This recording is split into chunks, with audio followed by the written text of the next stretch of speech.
तुमच्या घरी का कोणाला काही झालंय का? तुम्ही नाही हो. मग का बाहेरचा चिरका-चिरकीचा आवाज आलाय?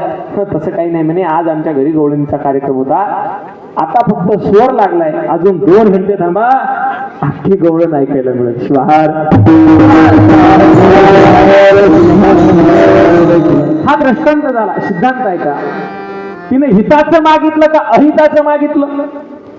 अहिताचं मागितलं म्हणून अहित झालं, जीवाची फजिती झाली. पण तुम्ही जर हिताचं मागितलं असतं तर जीवाचं कल्याण. हिताचं म्हणजे काय?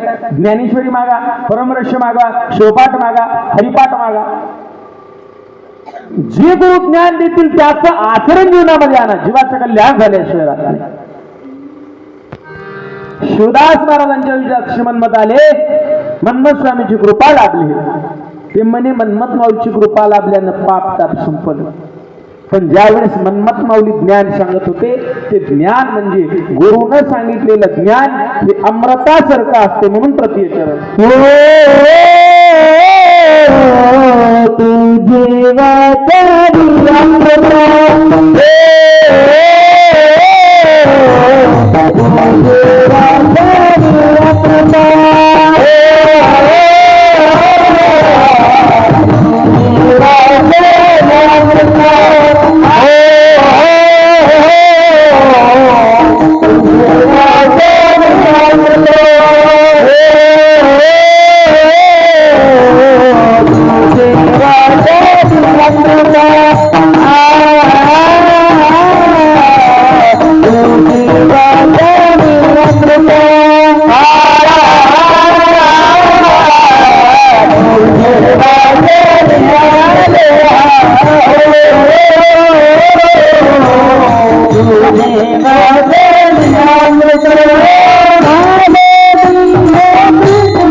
अमृत भाले पूर्ण तृप्त.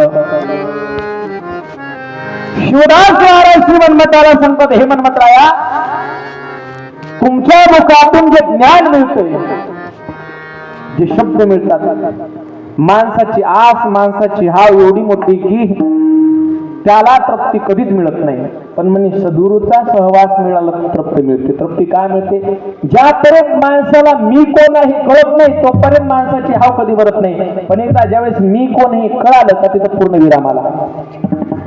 उदाहरणार्थ आता ऐका, हे मन्मथ माऊली, प्रबोध असे नावाचे काही शिष्य मंडळी मन्मथ माऊलीच्या समोर बसले. शिवदास महाराज, प्रबोध वगैरे अनेक जण समोर बसले आणि सगळ्याची चर्चा निघाली. आता संत जमा झाले म्हणजे चर्चा वेगळी असते. उदाहरणार्थ किराणा दुकानवाले एका ठिकाणी आले, अतिची चर्चा असते. शेंगदाण्याचा काय भाव असतो, डाळव्याचा काय भाव असतो, साखरेचा काय भाव असतो, हे वेगळा भाव. मेडिकलवाले आले की गोळ्या, त्याचं कंटेंट, त्याच्यावरती त्याचा विषय चालत असतो, चिंतन चालत असतं.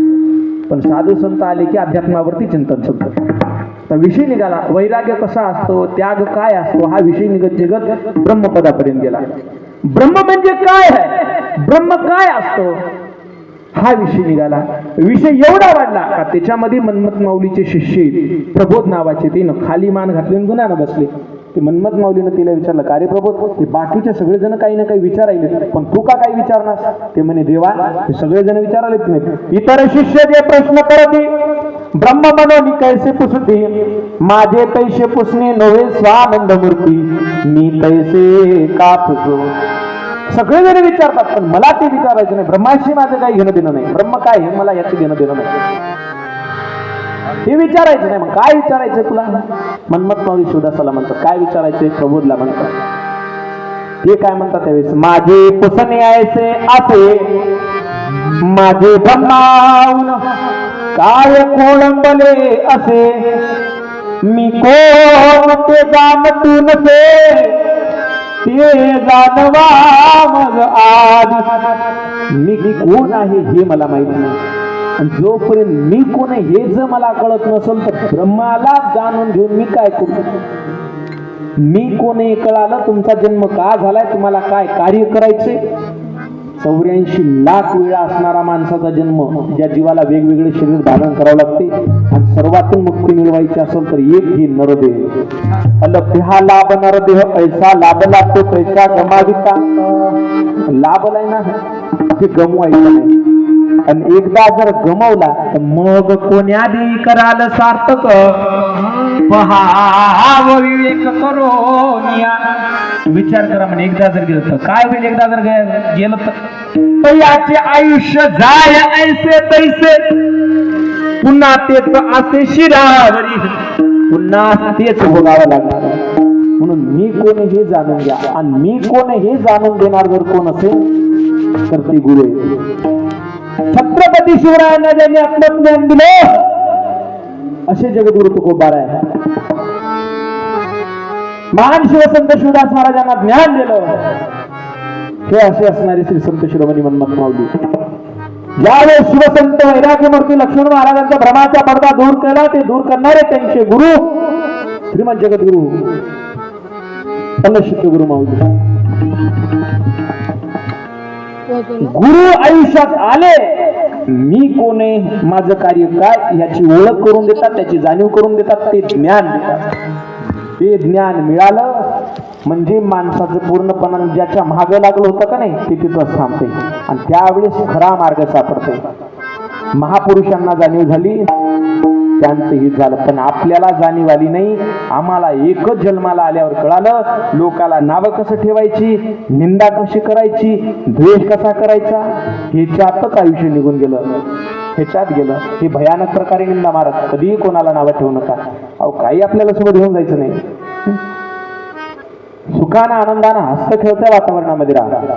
चांगल्या 4 ज्ञानाच्या गोष्टी सांगण्याचा प्रयत्न करा. हे द्वेष एवढा भयानक आहे. एक जण रामपेऱ्यात माझ्याजवळ आलं, महाराज मला उठा म्हणला, खूप दुःख झाले. म्हणलं काय झालं? तुम्ही उठा म्हणला. काय सांगू, मी सांगू नये तुम्ही ऐकून. पण झालं काय? महाराज, आमच्या शेजारच्या बाळ्यानं बोर पाडलाय, त्याला लई पाणी लागले हो महाराज. अरे मग वाईट काय झालं? चांगलं झालं. अहो पण त्याचं चांगलं झाले, मला कुठं बघा वाटाले, झोप लागणार झाली महाराज. लोकांची हीच अवस्था आहे. माणूस झोपडीत राहते याचं याला दुःख नाही, समोरलं चांगल्या फलाटामध्ये का राहते म्हणून ह्याला झोप येईना. आपण भाकर खालो ह्या गोष्टीचं दुःख नाही, समोरलं पुरणपोळी का खाले म्हणून याला झोप येईना. ते लई भयानक असते. द्वेष म्हणजे कशाची गोष्ट काय? त्याच्या बोरला पाणी लागलं महाराज, मग आता काय करतो म्हणजे मी काय त्याच्यावर कमी नाही, मी शेतामध्ये बोर पाडणार आहे. चला म्हणे आमच्या शेतातल्या बोरचं पाणी तुम्ही सांगा. मी म्हणलं मी महाराज माणूस आहे, मला काय पाणी मिनी काही बघायचं करणार. कसं करणार? मला 12 गावचं पाणी प्यायचं बरं कळते तुम्हाला. शहराला 125 भेटते महाराज, कीर्तनकारालाही गप करणारे बरेच जण आहेत. चला म्हणला तसली नाटकं लावू नका. मला तुम्ही घेऊन गेलं गाडीवर त्याच्या शेतात, बघा नारळ दिले, आता बघा पाणी. मला कळणार ते म्हणला तुम्ही कीर्तनकारली लालची हो, आम्हाला माहिती होऊन त्यानं 500च्या 4 नोटा काढल्या, नारळावर ठेवल्या. मी म्हणलं आता झरी दिसालेत बुवा, जरासं येड्यात काढावं निघावं असं मला वाटत होतं. पण ते नाही लई हुशार होतं, कमी नव्हतं. ते म्हणे महाराज इथं कुठं आहे म्हणे पाणी? म्हणलं बघ इथं आहे. मग एक काम करा म्हणे, किती फुटावर आहे? मी म्हणलं कमीत कमी 400 फूट खाली बोर घालावं लागेल बुवा.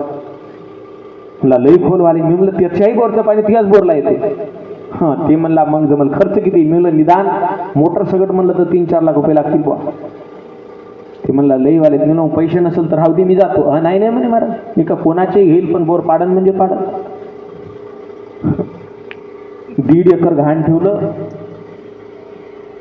त्याच्यावर 2 लाख रुपये उचलला. मी म्हणलं आता 2 लाख कमी पडाले. मला बायकोला दागिने केले होते काल संक्रांतीचे मोडून टाकतो त्याच्यावर 1 लाख. म्हणलं पण 1 लाख कमी पडाले शेकड्याने घेतो. म्हणलं आता 3 रुपये शेकड्यानं देणारी सुद्धा ह्याला गरज पडली म्हणल्यावर 5 न दिले त्यानं घेतलाय. मला म्हणला महाराज पैशाचा जोड झाला चला शेतात आणलं. बोरची गाडी बोलली बोर पाडायला सुरुवात. जसा बोर खाली चलाय तसा फुकुरडावरी आलाय. 2 ते 3 दिवस बोर चलन 3 दिवस सगळ्या वावरांना फुकुरडा पाण्याचा थेंब लागला नाही. मयाजवळ आला महाराज तुमचा सत्यानाश होईल असं म्हणला बाबा. मी म्हणलं बापू हो मजा होईन तवा होईन तर तू आता सगळा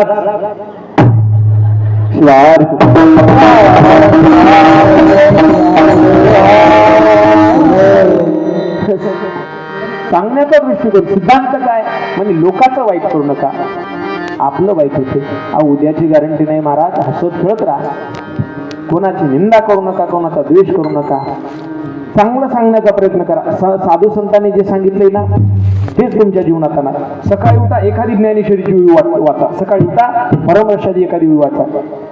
जरी अवघड वाचत असेल शिवपाठ किंवा हरिपाठ एखादी प्रमाण वाचा. लेकराला सहवासा घेऊन ते सांगण्याचा प्रयत्न करा. आज 2रा दिवस उद्यापासून लेकरं झोपी गेले तरी घेऊन या. आता जेवढे लेकर कीर्तनाला आले त्याच्या मायबापाच्या नावाने त्या जोरदार टाळ्या वाजवा.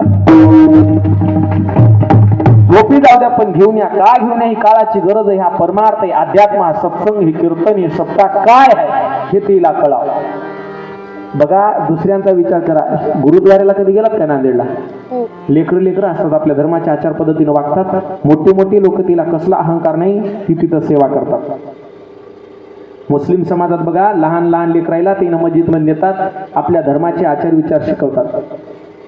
आमचे मायबाप कधी दिसणार आपल्या लेकराला घेऊन चल गडे सप्त्याला चल बस गडे पारायणाला ते नाही शिकवत. कधी ज्ञानेश्वरी नाही सांगत. कधी पसायदान काय असते नाही सांगत. कधी प्रसाद काय असतो नाही सांगत. आणि त्याच्यानं समाजाची दिशा झाली. त्याच्यानं समाज झोपी जाऊ लागला. संताला सांगावं लागलं बाबांनो निजू नका जागा निजू नका